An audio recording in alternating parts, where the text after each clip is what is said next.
हाँ, doctor Sarvepalli Radhakrishna Rajasthan Ayurveda university आज 2 और 3 दिन का 2 दिवसीय गौरवोपक्रम पे एक नेशनल राष्ट्रीय स्तर पर सेमिनार का आयोजन हो गया है।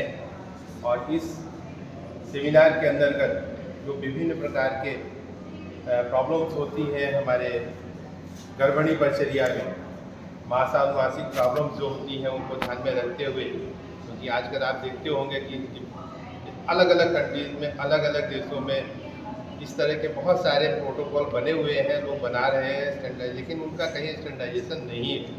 हमारे आयुष डिपार्टमेंट में हम देखते हैं कि आयुर्वेद, यूनानी, सिद्धा, होम्योपैथी सभी में इस तरह का वर्णन मिलता है।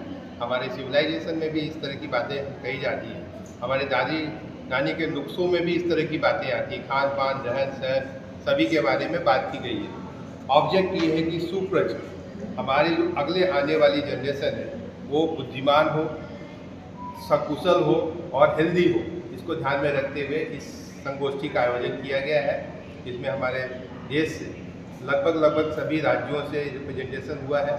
इस सेमिनार को ऑर्गेनाइज करने में हमारे आंचल प्रसूता, हमारा जो राज्य सरकार का प्रोविजन वो है, और हमारे KOF Kaspi Ayurveda gynaecologist and obstetrics foundation की तरफ से भी इसमें जॉइंटली इसको ऑर्गेनाइज किया गया है। आज इसी के साथ साथ हमारा एक MOU भी साइन होने जा रहा है, जो हम बांग्लादेश के साथ करने जा रहे हैं। हमारे VC साहब वहाँ से आ गए हैं, और ये MOU साइन होना था हमारे कुमार कांड में ही, लेकिन ये डिले हुआ क्योंकि थोड़ी अप्रूवल में देर हुई। इस वजह से इसको हम इस समय कर रहे हैं, जिससे कि हमारे यहाँ जो परंपराएं हैं, उनके यहाँ जो परंपराएं हैं, आपस में मिलकर हम उनका साइंटिफिक एवेल्यूएशन कर कुछ अच्छे से अच्छा हम अपने समाज को दे सकें। आज की सेमिनार की बात करें तो इस सेमिनार से क्या निकल के आएगा नया? गर्भणी परिचर्या में सबसे इम्पोर्टेंट होता है, आज हमको सोचना पड़ता है।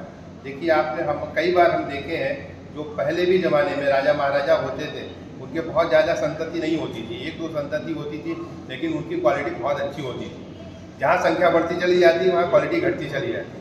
तो इसको ध्यान में रख के आगे का प्लान हमारे लिए कि प्लान करना है हमको, हमारी संतति कैसी हो, अभिमन्यु जैसा बनाना है या किसी और की तरह से बनाना है, ये सोचना जरूरी है हमारे लिए। इसलिए प्लान्ड वे में हमारी संतति के बारे में क्या क्या अच्छा है, आगे जनरेशन में हम कितना ज़्यादा उसको डेवलप कर सकते हैं। क्योंकि देख रहे हैं आप, आज इस समय आर्टिफिशियल इंटेलिजेंस का ज़माना है।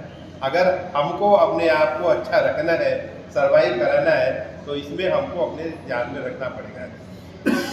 बहुत सारी सिविलाइजेशन में जब हम बात करते हैं, हिंदुस्तान के, अपने भारत की बात करें, तो प्राचीन सभ्यताओं में बहुत जगह पर इस तरह का डिस्क्रिप्शन आया है, और उनको सबको एक जगह इकट्ठा करना और उनको SOP स्टैंडर्डाइजेशन करना उनका, और उसको हमारे पब्लिक को देना, this is the main object of this seminar. Okay, thank you sir, thanks.